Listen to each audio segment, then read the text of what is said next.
I welcome to the Ganesh ವಿಡಿಯೋನ ಲಾಸ್ಟಲ್ಲಿ ನೋಡಿ ಲೈಕ್ ಸಬ್ಸ್ಕ್ರೈಬ್ ಮಾಡ್ಕೊಳ್ಳಿ. ಒಟ್ಟಿನಲ್ಲಿ ಇಂಡಿಯಾ ಆಸ್ಟ್ರೇಲಿಯಾ ಮ್ಯಾಚ್ ಅಂದಾಗ ಐ ಟೆನ್ಷನ್ ಇತ್ತು ಅನ್ಬೋದು. ಒಟ್ಟಿನಲ್ಲಿ ಇಂಡಿಯಾ ಬ್ಯಾಟಿಂಗು ಚೆನ್ನಾಗಿತ್ತು ಅನ್ಬೋದು. ಮೇನ್ ಇಲ್ಲಿ ರೋಹಿತ್ ಶರ್ಮಾ ವಿರಾಟ್ ಕೊಹ್ಲಿ ಚೆನ್ನಾಗಿ ಸ್ಟಾರ್ಟ್ ಕೊಟ್ಟರು ಅನ್ಬೋದು. ಒಟ್ಟಿನಲ್ಲಿ ವಿರಾಟ್ ಕೊಹ್ಲಿ 0ಗೆ ಗೋಲ್ಡನ್ ಡಕ್ ಔಟ್ ಆದರು. ಇದು 2ನೇ ಸಲ ಅನ್ಬೋದು. ರೋಹಿತ್ ಶರ್ಮಾ 92 ರನ್ ನೋಡಿದ್ರು 41 ಬಾಲ್ಗೆ. ಮೇನ್ ಗುರು ಇಲ್ಲಿ 8 6 ಹೊಡೆದು 7 4 ಹೊಡೆದು. ಒಟ್ಟಿನಲ್ಲಿ ರೋಹಿತ್ ಶರ್ಮಾ ನೆಕ್ಸ್ಟ್ ಲೆವೆಲ್ ಆಟ ಆಡೋರು. ಅವ್ರ ಜೊತೆ ರಿಷಬ್ ಪಂತ್ ಒಳ್ಳೆ ಬಿಗಿನಿಂಗ್ ಕೊಟ್ಟರು ಅನ್ಬೋದು. ಒಟ್ಟಿನಲ್ಲಿ ಮೇನ್ ಗುರು ಇಲ್ಲಿ ವಿರಾಟ್ ಕೊಹ್ಲಿ ಸಿಕ್ಕಾಬಿಟ್ರೆ ಸ್ಟ್ರಗಲ್ ಮಾಡ್ತಿದ್ದಾರೆ ಅನ್ಬೋದು. 0ಗೆ ಔಟ್ ಆಗಿದ್ದು. ಒಟ್ಟಿನಲ್ಲಿ ಯಾರೂ ಅಂದ್ಕೊಂಡಿರಲಿಲ್ಲ. ಒಟ್ಟಿನಲ್ಲಿ ಅಟ್ಲೀಸ್ಟ್ ಒಂದು ಕ್ಯಾಮಿಯೋ ಇನ್ನಿಂಗ್ಸ್ ಯಾರು ಆಡ್ತಾರೆ ಅಂದ್ಕೊಂಡಿದ್ದೆ. ಇಲ್ಲಿ ಮೇನ್ ಗುರು ಇಲ್ಲಿ ರೋಹಿತ್ ಶರ್ಮಾ ಲಾಸ್ಟ್ವರೆಗೂ ಓದಿತ್ತು ಮನ್ಸು ಪಟ್ಟಿದ್ರೆ. ಒಟ್ಟಿನಲ್ಲಿ ಇಷ್ಟು ಅಗ್ರೆಸಿವ್ ಆಗಿ ಆಡಿದ್ರು ಅನ್ಬೋದು. ಮೇನ್ ಇಲ್ಲಿ ಪವರ್ ಪ್ಲೇಯಲ್ಲೇ ಆಲ್ಮೋಸ್ಟ್ 1 ವಿಕೆಟ್ ವಿರಾಟ್ ಕೊಹ್ಲಿ ತೆಗೆದುಬಿಟ್ಟಿದ್ರು. ಅವರಿಂದ ರಿಷಬ್ ಪಂತ್ ಔಟ್ ಆದರು. ಇಲ್ಲಿ ಲಾಸ್ಟಾಗೂ ಇದ್ದಿದ್ದು ರೋಹಿತ್ ಶರ್ಮಾ 92 ರನ್ ನೋಡಿದ್ರು ಅನ್ಬೋದು. 100ನ ಮಿಸ್ ಮಾಡಿಕೊಂಡ್ರು. ಇಲ್ಲಿ ಏನು ಮ್ಯಾಟ್ರ್ ಆಗಲಿಲ್ಲ ಅನ್ಬೋದು. ಒಟ್ಟಿನಲ್ಲಿ ಮೇನ್ ಗುರು ಇಲ್ಲಿ 11ನೇ ಓವರ್ಗೆ ರೋಹಿತ್ ಶರ್ಮಾ ಔಟ್ ಆದರೆ ಅವರಿಂದ ಸೂರ್ಯಕುಮಾರ್ ಯಾದವ್ ಒಳ್ಳೆ ಪಾರ್ಟ್ನರ್ಶಿಪ್ ಆದರು ಅನ್ಬೋದು. ಒಟ್ಟಿನಲ್ಲಿ ಸೂರ್ಯಕುಮಾರ್ ಯಾದವ್ ನೋಡೋದಾದರೆ ಸೂರ್ಯಕುಮಾರ್ ಯಾದವ್ ರಿಷಬ್ ಪಂತ್ ಒಟ್ಟಿನಲ್ಲಿ ಲಾಸ್ಟ್ವರೆಗೂ ನಿಂತ್ಕೊಳ್ಳಿಲ್ಲ. ಒಟ್ಟಿನಲ್ಲಿ ಕ್ಯಾಮೆ ಇನ್ನಿಂಗ್ಸ್ ಆಡಿದ್ರು ಅನ್ಬೋದು. ಬಂದವರೆಲ್ಲ ಕ್ಯಾಮೆ ಇನ್ನಿಂಗ್ಸ್ ಆಡಿ ಮ್ಯಾಚು ಅಲ್ಲಿವರೆಗೂ ಬಂತು ಅನ್ಬೋದು. ನಾನೇನು 190 ಒಂದು 200 ಹೊಡಿತಾರೆ ಅಂದ್ಕೊಂಡಿದ್ದೆ. ಒಟ್ಟಿನಲ್ಲಿ 200 ಹೊಡೆದ್ರು. ಒಟ್ಟಿನಲ್ಲಿ ಮೇನ್ ಗುರು ಇಲ್ಲಿ ಆಸ್ಟ್ರೇಲಿಯಾ ಬೌಲಿಂಗು ಅಂತ ಸಿಕ್ಕಾಪಟ್ಟೆ ಕಲ್ಪೆ ಅನ್ಬೋದು. ಒಟ್ಟಿನಲ್ಲಿ ಒಳ್ಳೆ ಮ್ಯೂಸಿಕ್ ಸ್ಟಾರ್ಟ್ ಆಗಲಿ. ಒಟ್ಟಿನಲ್ಲಿ ಬಂದವರೆಲ್ಲ ಇಲ್ಲಿ ಸಿಕ್ಕಾಪಟ್ಟೆ ಎಕ್ಸ್ಪೆನ್ಸಿವ್ ಆದರು. ಮಾರ್ಕಿಸ್ ಸ್ಟೋನಿಸ್ ಆಗಲಿ ಝ್ಯಾಂಪಾ ಆಗಲಿ ಎಲ್ಲರೂ ಆಲ್ಮೋಸ್ಟ್ ಸಿಕ್ಕಾಪಟ್ಟೆ ಎಕ್ಸ್ಪೆನ್ಸಿವ್ ಆದರು. ಮೇನ್ ಗುರಿ ಸ್ಯಾಂಪಾ ಹಾಫ್ ಸೆಂಚುರಿನೇ ಅನ್ಬೋದು. ಒಟ್ಟಿನಲ್ಲಿ ಸ್ಯಾಂಪಾ ಅವರು 41 ರನ್ನ ಹೊಡ್ಸ್ಕೊಂಡ್ರು ಅನ್ಬೋದು. ಇಲ್ಲಿ ಮಾರ್ಕಿಸ್ ಸ್ಟೋನಿಸ್ ಹಾಫ್ ಸೆಂಚುರಿ ಹೊಡ್ಸ್ಕೊಂಡ್ರು. 2 ವಿಕೆಟ್ ಕ್ರೂಷಿಯಲ್ ವಿಕೆಟ್ಗಳನ್ನ ಎಲ್ಲರೂ ತಗೊಟ್ರು. ಇಲ್ಲಿ ಏಜಲೂಟಿಗೆ ಕ್ರೆಡಿಟ್ ಕೊಡಬೇಕು.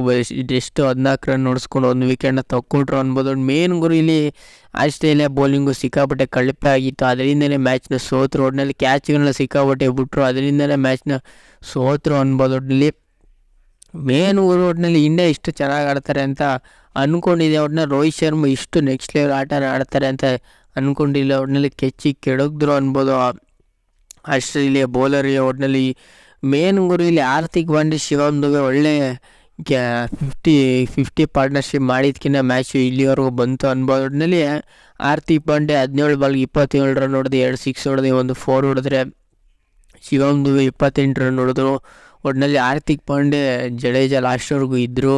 ಒಟ್ಟಿನಲ್ಲಿ ಅವರಿಂದನೇ ಮ್ಯಾಚ್ ಇಲ್ಲಿವರೆಗೂ ಬಂತು ಅನ್ಬೋದು. ಮೇನ್ ಗುರು ಇಲ್ಲಿ ಮಿಡಲ್ ಓವರಲ್ಲಿ ಇಂಡಿಯಾ ಬ್ಯಾಟ್ಸ್ಮನ್ಗಳು ಎಲ್ಲೂ ಡ್ರಾಪ್ ಔಟ್ ಆಗಲಿಲ್ಲ. ಒಟ್ಟು ವಿರಾಟ್ ಕೊಹ್ಲಿ ಒಬ್ಬರು ಔಟ್ ಆಗಿದ್ದು ನೋಡೋದಾದರೆ ಬಂದವರೆಲ್ಲ ಚಿಕ್ಕಪುಟ್ಟ ರನ್ಗಳನ್ನ ಹೊಡ್ಕೊಟ್ಟು ಅದರಿಂದ 205 ರನ್ ಹೊಡೆದ್ರು ಅನ್ಬೋದು. ಮೇನ್ ಗುರು ಇಲ್ಲಿ ಸೂರ್ಯಕುಮಾರ್ ಯಾದವ್, ಶಿವಮ್ ದುಬೆ, ಹಾರ್ದಿಕ್ ಪಾಂಡ್ಯ, ರಿಷಬ್ ಪಂತ್ ಚೆನ್ನಾಗಿ ಆಡಿದ್ರು ಅನ್ಬೋದು. ಒಟ್ಟಿನಲ್ಲಿ ಇಲ್ಲಿ ಎಲ್ಲರೂ ಚೆನ್ನಾಗಿ ಆಡಿದ್ರು ಅನ್ನೋದಕ್ಕಿಂತ ಎಲ್ಲ ನಾರ್ಮಲಾಗಿ ಆಡ್ಕೊಂಡು ಇನ್ನೇನು ಎಕ್ಸ್ಲೇಟ್ರ್ ಮಾಡಬೇಕು, ಇನ್ನೇನು ರಬಾರಿಬಿ ಹೊಡೆಯೋ ಮೂಮೆಂಟಲ್ಲೇ ಔಟ್ ಆದರು ಅನ್ಬೋದು ಸೂರ್ಯಕುಮಾರ್ ಯಾದವ್, ರಿಷಬ್ ಪಂತ್, ಶಿವಮ್ ದುಬೆ. ಒಟ್ಟಿನಲ್ಲಿ ಸೂರ್ಯಕುಮಾರ್ ಯಾದವ್, ಹಾರ್ದಿಕ್ ಪಾಂಡ್ಯ ಒಳ್ಳೆ ಕ್ಯಾಮಿಯೋ ಪಾರ್ಟ್ನರ್ಶಿಪ್ಪಿಂದ ಮ್ಯಾಚ್ ಇಲ್ಲಿವರೆಗೂ ಬರೋಕ್ಕಾಯ್ತು ಅನ್ಬೋದು. 17ನೇ 18ನೇ ಓವರ್ಗೆ ಮ್ಯಾಚ್ ಆಲ್ಮೋಸ್ಟ್ ಇಂಡಿಯಾ ಕಡೆ ವಾಲ್ ಬಿಟ್ಟಿತ್ತು ಅಂದ್ಬಿಟ್ಟಿತ್ತು. ಒಟ್ಟಿನಲ್ಲಿ ಮೇನ್ ಗುರು ಒಟ್ಟಿನಲ್ಲಿ ಚೆನ್ನಾಗಿತ್ತು ಅನ್ಬೋದು. ಈ 205ನ ಚೇಸ್ ಮಾಡೋಕ್ಕೆ ಬಂದವರು ಅಂತ ಸ್ಟಾರ್ಟ್ ಸಿಗಲಿಲ್ಲ ಅನ್ಬೋದು. ಯಾಕೆಂದರೆ ಇಲ್ಲಿ ಬಂದವರೆಲ್ಲ ಔಟ್ ಆದರು. ಒಟ್ಟಿನಲ್ಲಿ ಅದರಿಂದನೇ ಮ್ಯಾಚ್ನ ಸೋತರು ಅನ್ಬೋದು. ಒಟ್ಟಿನಲ್ಲಿ ಆಸ್ಟ್ರೇಲಿಯಾದಲ್ಲಿ ಒಟ್ಟಿನಲ್ಲಿ ನೋಡೋದಾದರೆ ಇಷ್ಟು ಚೆನ್ನಾಗಿ ಆಡ್ತಾರೆ ಅಂತ ನಾನಂತೂ ಅಂದ್ಕೊಂಡಿರಲಿಲ್ಲ. ಯಾಕೆಂದರೆ ಆಸ್ಟ್ರೇಲಿಯಾದಲ್ಲಿ ನೋಡೋದ್ರೆ ಒಟ್ಟಿನಲ್ಲಿ ಇಷ್ಟು ಚೆನ್ನಾಗಿ ಸ್ಟ್ರಗಲ್ ಮಾಡಿಕೊಂಡು ಅದುವೇ ಚೆನ್ನಾಗಿ ಗೆಲ್ತಾರೆ ಅಂತ ನಾನಂತೂ ಅಂದ್ಕೊಂಡಿರಲಿಲ್ಲ. ಒಟ್ಟಿನಲ್ಲಿ ಇಂಡಿಯಾ ಚೆನ್ನಾಗಿರೋ ಮೂಮೆಂಟಲ್ಲೇ ಚೆನ್ನಾಗಿ ಬ್ಯಾಟಿಂಗ್ ಆಡಿದ್ದು ನನ್ನ ಪ್ರಕಾರ. ಇಲ್ಲಿ ಟ್ರಾವಿಸ್ ಸ್ಟೋನ್ ಅನ್ಬೋದು.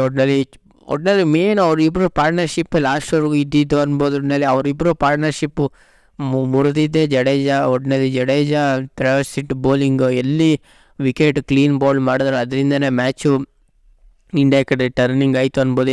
ಟ್ರಾವಿಸ್ ಲಾಸ್ಟ್ವರೆಗೂ ಇದ್ದಿದ್ರೆ ಮ್ಯಾಚು ಆಸ್ಟ್ರೇಲಿಯಾ ಕಡೆ ಹೋಗೋ ಚಾನ್ಸಸ್ ಸಿಕ್ಕಾಬಟ್ಟೆ ಇರ್ತಿತ್ತು ಅನ್ಬೋದು. 17ನೇ ಓವರಲ್ಲಿ ಟ್ರಾವಿಸ್ ಔಟ್ ಆದಂಗೆ ಅವರಿಂದ ಮ್ಯಾಕ್ಸ್ವೆಲ್ಲು ಎಲ್ಲರೂ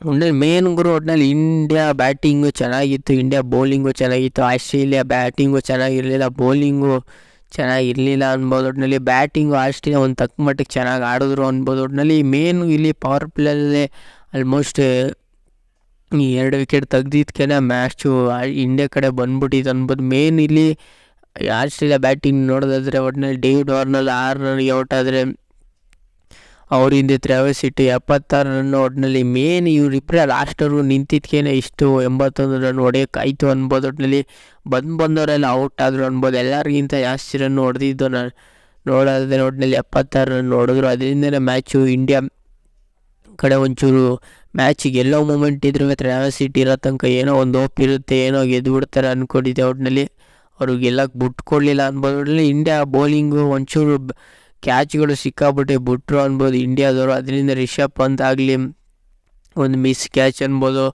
ಒಟ್ಟಿನಲ್ಲಿ ವಿರಾಟ್ ಕೊಹ್ಲಿನೇ ಯಾರೋ ಅವರು ಒಟ್ಟಿನಲ್ಲಿ ಕ್ಯಾಚ್ ಬಿಟ್ರು ಅನ್ಬೋದು. ಅದನ್ನ ರಿಕವರಿ ಮಾಡಿದ್ರು ಅನ್ಬೋದು. ಒಟ್ಟಿನಲ್ಲಿ ಯಶವಂತ್ ಸಿಂಗ್ ಆಗಲಿ ಬೂಮ್ರಾ ಆಗಲಿ ಇವರಿಬ್ಬರು ಒಳ್ಳೆ ಕ್ರೂಷಲ್ ನಾಲ್ಕನ್ನ ಆಡಿಕೊಟ್ರು ಅನ್ಬೋದು. ಒಟ್ಟಿನಲ್ಲಿ ಒಳ್ಳೆ ವಿಕೆಟ್ಗಳನ್ನ ತಕ್ಕೊಟ್ರು. ಅಕ್ಷಯ್ ಪಟೇಲು ಅಷ್ಟೇ ಒಂದು ವಿಕೆಟ್ ತೆಗೆದ್ರು. ಮೇನ್ ಇಲ್ಲಿ ಸಿಕ್ಕಾಪಟ್ಟೆ ಎಕ್ಸ್ಪೆನ್ಸಿವ್ ಆಗಿದ್ದು ಹಾರ್ದಿಕ್ ಪಾಂಡ್ಯ ಅನ್ಬೋದು. ಬ್ಯಾಟಿಂಗಲ್ಲಿ ಸಿಕ್ಕಾಪಟ್ಟೆ ಕ್ರೂಷಿಯಲ್ನ ನೋಡಿಕೊಟ್ರೆ, ಬೌಲಿಂಗಲ್ಲಿ ಸಿಕ್ಕಾಪಟ್ಟೆ ಎಕ್ಸ್ಪೆನ್ಸಿವ್ ಆದರು. ಲಾಸ್ಟ್ ಅವರಂತೂ ಕೇಳಂಗಿಲ್ಲ ಅವರು. ಒಟ್ಟಿನಲ್ಲಿ ಇಂಡಿಯಾದವರು ಕ್ಯಾಚ್ ಬಿಟ್ರೆ ಮ್ಯಾಚ್ನ ಮೆಂಗೋ ಮ್ಯಾನೇಜ್ ಮಾಡಿ ಮ್ಯಾಚ್ ಗೆದ್ರು ಅನ್ಬೋದು. ಮೇನ್ ಇಲ್ಲಿ ಗೇಮ್ ಚೇಂಜಿಂಗ್ ಮಾಡಿದ್ದು ಕುಲ್ದೀಪ್ ಯಾದವ್ 2 ವಿಕೆಟ್ ಕ್ರೂಷಲ್ 2 ವಿಕೆಟ ತಕ್ಕೊಟ್ಟು ಮ್ಯಾಚ್ನ ಗೆಲ್ಸ್ಕೊಟ್ರು ಅನ್ಬೋದು. ಜಡೇಜಿಗೆ ಜಸ್ಟ್ 1 ಓವರ್ ಕೊಟ್ಟಿದ್ರು. ಒಟ್ಟಿನಲ್ಲಿ ಈ ಮ್ಯಾಚ್ನಾಗ ಎತ್ಕೊಂಡು ಒಟ್ಟಿನಲ್ಲಿ ಇಂಡಿಯಾ 2ನೇ ಸೆಮಿಫೈನಲ್ಗೆ ಡೈರೆಕ್ಟ್ ಹೋಗ್ತಿದ್ದಾರೆ ಅನ್ಬೋದು. ಒಟ್ಟಿನಲ್ಲಿ ಮೇನ್ ಒಟ್ಟಿನಲ್ಲಿ ಇಂಡಿಯಾ ಬೌಲಿಂಗ್ ಬ್ಯಾಟಿಂಗು ಒಂಚೂರು ಫೀಲ್ಡಿಂಗಲ್ಲಿ ಇನ್ನೂ ನಿಗಾ ವಹಿಸಬೇಕು, ಇಲ್ಲಾಂದರೆ ಕಷ್ಟ ಆಗುತ್ತೆ ಮುಂದೆ ಬರೋ ಮ್ಯಾಚ್ಗಳಲ್ಲಿ. ಒಟ್ಟಿನಲ್ಲಿ ಇಂಡಿಯಾ ಗೆಲ್ತಾರೆ ಅಂತ ಅಂದ್ಕೊಂಡಿದ್ದೆ. ಒಟ್ಟಿನಲ್ಲಿ ಇಂಡಿಯಾ ಗೆದ್ದರೆ ಮೇನ್ ಇಲ್ಲಿ ಟಾಸ್ ಮ್ಯಾಟ್ರ್ ಆಗಲಿಲ್ಲ ಅನ್ಬೋದು. ಆಸ್ಟ್ರೇಲಿಯಾದವರು ಟಾಸ್ ಗೆದ್ಬಿಟ್ಟು ಬೌಲಿಂಗ್ ಹಾಕಿ ಮಾಡ್ಕೊಂಡ್ರು, ಇಂಡಿಯಾದವರು ಬ್ಯಾಟಿಂಗ್ ಆಡೋಕ್ಕೆ ಬಂದರು. ಒಟ್ಟಿನಲ್ಲಿ ಮೇನ್ ಇಲ್ಲಿ ರೋಹಿತ್ ಶರ್ಮಾ 92 ರನ್ ನೋಡಿದ್ರೆ ಅವ್ರದ್ದು ಮೇನ್ ಮುಖ್ಯ ಕಾಂಟ್ರಿಬ್ಯೂಷನ್ ಅನ್ಬೋದು. ಅವರಿಂದ ಬೂಮ್ರಾ ಆಗಲಿ, ಅಶ್ವಿನ್ ಸಿಂಗ್ ಆಗಲಿ, ಹಾರ್ದಿಕ್ ಪಾಂಡ್ಯ ಆಗಲಿ ಬೌಲಿಂಗಲ್ಲಿ ಚೆನ್ನಾಗಿತ್ತು ಅನ್ಬೋದು. ಬೌಲಿಂಗ್ ಕಡೆ ಒಟ್ಟಿನಲ್ಲಿ ಅಶ್ವಿನ್ ಸಿಂಗು, ಅಕ್ಷಯ್ ಪಟೇಲು, ಬೂಮ್ರಾ, ಕುಲ್ದೀಪ್ ಯಾದವ್ ಇವರು 3 ಜನ ಸಿಕ್ಕಾಬಿಟ್ಟೆ ಚೆನ್ನಾಗಿ ಬೌಲಿಂಗ್ ಮಾಡಿದ್ರು ಅನ್ಬೋದು. ಒಟ್ಟಿನಲ್ಲಿ ಚೆನ್ನಾಗಿತ್ತು ಅನ್ಬೋದು. ಅಕ್ಷಯ್ ಪಟೇಲ್ ಒಳ್ಳೆ ಕ್ಯಾಚ್ ಹಿಡಿದ್ರು. ಒಟ್ಟಿನಲ್ಲಿ ಮ್ಯಾಚ್ ಅಂತೂ ನೆಕ್ಸ್ಟ್ ಲೆವೆಲ್ ಆಗಿತ್ತು ಅನ್ಬೋದು. ಒಟ್ಟಿನಲ್ಲಿ 15ನೇ ಓವರ್ ತನಕ ಆಸ್ಟ್ರೇಲಿಯಾದ ಕಡೆ ಇರಲಿಲ್ಲ ಅನ್ಬೋದು. 10 ಓವರ್ ತನಕ ಆಸ್ಟ್ರೇಲಿಯಾದ ಕಡೆ ಇತ್ತು ಮ್ಯಾಚ್. 10 ಓವರ್ ಆದಮೇಲೆ 11ನೇ ಓವರಿಂದ ಇಂಡಿಯಾಗೆ ಆಟೋಮೆಟಿಕ್ ಗೆಲ್ಲೋ ಪರ್ಸೆಂಟೇಜ್ ಆಲ್ಮೋಸ್ಟ್ ಬಂದ್ಬಿಟ್ಟಿತ್ತು. ಒಟ್ಟಿನಲ್ಲಿ ಮೇನ್ ಗುರಿಲಿ ಟ್ರಾವಿಸ್ ಹೆಡ್ ಔಟ್ ಮಾಡಿದೆ ಮ್ಯಾಚ್ ಚೇಂಜಿಂಗ್ ಅನ್ಬೋದು. ಒಟ್ಟಿನಲ್ಲಿ ಇಂಡಿಯಾ 24 ರನ್ 187 ರನ್ನ ಹೊಡೆದ್ಬಿಟ್ಟು ಆಸ್ಟ್ರೇಲಿಯಾದರು 7 ವಿಕೆಟ್ ಕಳ್ಕೊಂಡು 24 ರನ್ನ ಚೇಂಜ್ ಮಾಡೋಕ್ಕಾಗಲಿಲ್ಲ. ಒಟ್ಟಿನಲ್ಲಿ 205ನ ಇವರು ಚೇಂಜ್ ಮಾಡಿದೆ ಮ್ಯಾಚ್ನ ಗೆದ್ದರು 24 ರನ್ನಿಂದ. ಒಟ್ಟಿನಲ್ಲಿ ಇನ್ನೊಂದು ಅಫ್ಘಾನಿಸ್ತಾನ್ ವರ್ಸಸ್ ಬಾಂಗ್ಲಾದೇಶ್ ನೋಡೋದಾದರೆ ಅಫ್ಘಾನಿಸ್ತಾನ ಟಾಸ್ ಗೆದ್ಬಿಟ್ಟು ಬೌಲಿಂಗ್ ಆಯ್ಕೆ ಮಾಡಿಕೊಂಡ್ರು. ಒಟ್ಟಿನಲ್ಲಿ ಅಫ್ಘಾನಿಸ್ತಾನವರು ಒಳ್ಳೆ ಬ್ಯಾಟಿಂಗ್ ಆಡಿದ್ರು ಅನ್ಬೋದು. ಮೇನ್ ಗುರು ಇಲ್ಲಿ ರಶೀದ್ ಖಾನ್ 10 ಬಾಲ್ಗೆ 19 ರನ್ ನೋಡಿದ್ರೆ ಅವರಿಂದ ಒಟ್ಟಿನಲ್ಲಿ ಚೆನ್ನಾಗಿತ್ತು ಅನ್ಬೋದು. ಅಫ್ಘಾನಿಸ್ತಾನವರು ಬ್ಯಾಟಿಂಗ್ ಚೆನ್ನಾಗಿಲ್ಲ ಅಂದಿದ್ರು, ಬೌಲಿಂಗ್ ಚೆನ್ನಾಗಿತ್ತು. ಒಟ್ಟಿನಲ್ಲಿ ಬಾಂಗ್ಲಾದೇಶ ಸಿಕ್ಕಾಬಟ್ಟೆ ವೀಕ್ ಟೀಮ್ ಆಗ್ಬಿಟ್ರು ಅನ್ಬೋದು. ಮೇನ್ ಗುರು ಇಲ್ಲಿ ಇಷ್ಟು ಈಸಿ ಇರೋ ಟೀಮ್ಗೆ ಇಷ್ಟು ಕಷ್ಟಪಟ್ಟು ಗೆದ್ಕೋತಿದ್ದಾರೆ, ಅದರಿಂದನೇ ಅಫ್ಘಾನಿಸ್ತಾನವ್ರು ಗೆದ್ದರು ಅನ್ಬೋದು. ಒಟ್ಟಿನಲ್ಲಿ ಅಫ್ಘಾನಿಸ್ತಾನವರು ಈ ಮ್ಯಾಚ್ ಗೆದ್ದಿದ್ದಕ್ಕೆ ಒಟ್ಟಿನಲ್ಲಿ ಡೈರೆಕ್ಟ್ 1ನೇ ಸೆಮಿಫೈನಲ್ಗೆ ಹೋದರು. ಒಟ್ಟಿನಲ್ಲಿ ಮೇನ್ ಗುರು ಈ ಮ್ಯಾಚ್ನ ಇಲ್ಲಿ ಏನಾರು ಬಾಂಗ್ಲಾದೇಶ್ ಗೆದ್ದಿದ್ರೆ ಆಸ್ಟ್ರೇಲಿಯಾಗೆ ಒಂಚೂರು ಯೂಸ್ಫುಲ್ ಇರ್ತಿತ್ತು. ಈ ಮ್ಯಾಚ್ನ ಅಫ್ಘಾನಿಸ್ತಾನವ್ರು ಗೆದ್ಬಿಟ್ಟು ಒಟ್ಟಿನಲ್ಲಿ ಮ್ಯಾಚಲ್ಲಿ ಇನ್ನೂ ಜೀವಂತವಾಗಿದ್ದಾರೆ ಅನ್ಬೋದು. ಒಂದೇ ಟೀಮಾಗಿ ಒಟ್ಟಿನಲ್ಲಿ ಆಸ್ಟ್ರೇಲಿಯಾ ವರ್ಸಸ್ ಅಫ್ಘಾನಿಸ್ತಾನ 1ನೇ ಸೆಮಿಫೈನಲ್ ಆಡ್ತಿದ್ದಾರೆ. ಒಟ್ಟಿನಲ್ಲಿ ಮೇನ್ ಗುರು ಇಲ್ಲಿ ಅಫ್ಘಾನಿಸ್ತಾನ ಬೌಲಿಂಗ್ ಚೆನ್ನಾಗಿತ್ತು ಅನ್ಬೋದು. ರಶೀದ್ ಖಾನ್ ಆಗಲಿ, ನವೀನ್ ಉಲ್-ಹಕ್ ಆಗಲಿ, ಅವರಿಬ್ಬರು ಗುಲ್ಬಾಜ್ ಸಿಂಗ್ ಆಗಲಿ ಅವರಿಬ್ಬರು ಕ್ರೂಷಲ್ 4 ವಿಕೆಟ್ನ ಎತ್ಕೊಟ್ಟಿದ್ದಕ್ಕೆ ಮ್ಯಾಚ್ನ ಗೆದ್ರು ಅನ್ಬೋದು. ಆಲ್ಮೋಸ್ಟು 105ನ ಬಾಂಗ್ಲಾದೇಶವರು ಚೇಂಜ್ ಮಾಡೋಕ್ಕಾಗಲಿಲ್ಲ, 115 ಚೇಂಜ್ ಮಾಡೋಕ್ಕಾಗಲಿಲ್ಲ ಅನ್ಬೋದು. ಮೇನ್ ಇಲ್ಲಿ ಮ್ಯಾಚ್ ಡಿಸೈಡ್ ಆಗಿದೆ. ಒಟ್ಟಿನಲ್ಲಿ ಸಿಕ್ಕಾಪಟ್ಟೆ ಮಳೆ ಬಂದರೂ ಮ್ಯಾಚು ಅಫ್ಘಾನಿಸ್ತಾನ ಕಡೆ ಮ್ಯಾಚು ಆಲ್ತು ಅನ್ಬೋದು. ಯಾಕೆಂದರೆ ಬಾಂಗ್ಲಾದೇಶರು ಬೌಲಿಂಗಲ್ಲಿ ಬ್ಯಾಟಿಂಗಲ್ಲಿ ಅಂತ ಬೌಲಿಂಗ್ ಚೆನ್ನಾಗಿ ಮಾಡಿದ್ರೆ ಬ್ಯಾಟಿಂಗ್ ಚೆನ್ನಾಗಿ ಮಾಡಲ್ಲ, ಬ್ಯಾಟಿಂಗ್ ಚೆನ್ನಾಗಿ ಮಾಡಿದ್ರೆ ಬೌಲಿಂಗ್ ಚೆನ್ನಾಗಿ ಮಾಡಲ್ಲ. ಒಟ್ಟಿನಲ್ಲಿ ಬಂದವರೆಲ್ಲ ಔಟ್ ಆದರು. ಒಟ್ಟಿನಲ್ಲಿ ಮೇನ್ ಗುರು ಇಷ್ಟು ಚೆನ್ನಾಗಿ ಅಫ್ಘಾನಿಸ್ತಾನವರು ಬೌಲಿಂಗ್ ಚೆನ್ನಾಗಿ ಮಾಡ್ತಾರೆ ಅಂದ್ಕೊಂಡಿದ್ದೆ. ಒಟ್ಟಿನಲ್ಲಿ ನೆಕ್ಸ್ಟ್ ಲೆವೆಲ್ ಬೌಲಿಂಗ್ ಮಾಡಿದ್ರು. ನವೀನ್ ಉಲ್-ಹಕ್ ಆಗಲಿ, ರಶೀದ್ ಖಾನ್ ಆಗಲಿ. ಮೇನ್ ಇಲ್ಲಿ ಪವರ್ ಪ್ಲೇಯಲ್ಲಿ ಸಿಕ್ಕಾಬಿಟ್ಟೆ 3 ವಿಕೆಟ್ನ 4-5 ಮಿನಿಮಮ್ ಒಂದು 3 ವಿಕೆಟ್ಗಳನ್ನ ಪವರ್ ಪ್ಲೇಯಲ್ಲಿ ತೆಗೆದುಬಿಟ್ಟಿದ್ರು. ಅದರಿಂದ ಮ್ಯಾಚು ಸಿಕ್ಕಾಬಿಟ್ರೆ ಕ್ರೂಷಿಯಲ್ ಆಯಿತು ಅನ್ಬೋದು. ಲಾಸ್ಟ್ ಓವರ್ವರೆಗೂ ತಗೊಂಡು ಹೋಗಿದ್ರು. 1 ಪರ್ ಓವರು ಇರೋವ್ರಿಗೇನು ಮ್ಯಾಚ್ನ ಗೆದ್ದರು ಅನ್ಬೋದು. 8 ರನ್ಗಳ ಭರ್ಜರಿ ಜಯ ಅನ್ಬೋದು. 5 ಇಂಟೆನ್ಷನ್ ಮ್ಯಾಚ್ ಅನ್ಬೋದು ಈ ಮ್ಯಾಚ್. ಒಟ್ಟಿನಲ್ಲಿ ನೋಡೋದಾದರೆ ಒಟ್ಟಿನಲ್ಲಿ ಇಂಡಿಯಾ ಆಫ್ಘಾನಿಸ್ತಾನ್ ಬಾಂಗ್ಲಾದೇಶ ಅಂದಾಗ ನನ್ನ ಪ್ರಕಾರ ಇಲ್ಲಿ ಅಫ್ಘಾನಿಸ್ತಾನ ಗೆಲ್ತಾರೆ ಅಂತ ನಾನಂತೂ ಅಂದ್ಕೊಂಡಿದ್ದೆ.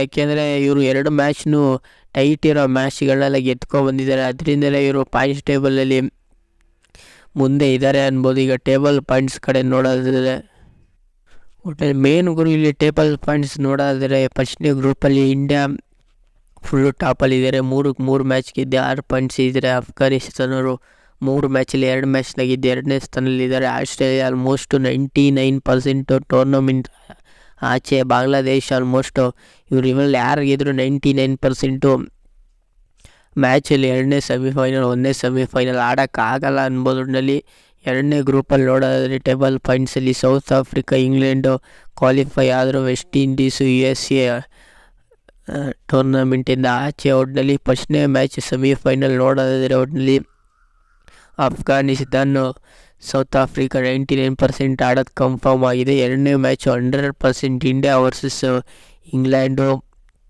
ಆಡೋದು 100%. ಒಟ್ಟಿನಲ್ಲಿ ಇಂಡಿಯಾ ವರ್ಸಸ್ ಇಂಗ್ಲೆಂಡಲ್ಲಿ ನನ್ನ ಪ್ರಕಾರ ಇಂಡಿಯಾ ಗೆಲ್ತಾರೆ. ಒಟ್ಟಿನಲ್ಲಿ ಸೌತ್ ಆಫ್ರಿಕಾ ವರ್ಸಸ್ ಅಫ್ಘಾನಿಸ್ತಾನಲ್ಲಿ 99% ಸೌತ್ ಆಫ್ರಿಕಾ ಗೆಲ್ಲೋ ಚಾನ್ಸಸ್ ಇದೆ ಅನ್ಬೋದು. ಒಟ್ಟಿನಲ್ಲಿ ಮೇನ್ ಗುರು ಒಟ್ಟಿನಲ್ಲಿ ಅಫ್ಘಾನಿಸ್ತಾನ ಹಿಂಗೆ ಇಷ್ಟರ ಮಟ್ಟಿಗೆ ಇಂಟೆನ್ಷನಾಗಿ ಮ್ಯಾಚ್ ಗೆಲ್ತಾರೆ ಅಂತ ನಾನಂತೂ ಅಂದ್ಕೊಂಡಿರಲಿಲ್ಲ. ಈ 2 review India versus Australia, India Afghanistan versus Bangladesh, ಈ 2 ರಿವ್ಯೂ ನಿಮ್ಗೇನಾದ್ರು ಇಷ್ಟ ಆಗಿದ್ರೆ ಲೈಕ್, ಶೇರ್, ಸಬ್ಸ್ಕ್ರೈಬ್ ಮಾಡ್ಕೊಳ್ಳಿ. ಸುಮಾರು ಜನ ಸಬ್ಸ್ಕ್ರೈಬ್ ಮಾಡದೆ ನೋಡ್ತೀರ. ಸಿಗುವ ಮುಂದಿನ ಇಂಡಿಯಾ ವರ್ಸಸ್ ಇಂಗ್ಲೆಂಡ್ ಮ್ಯಾಚಲ್ಲಿ.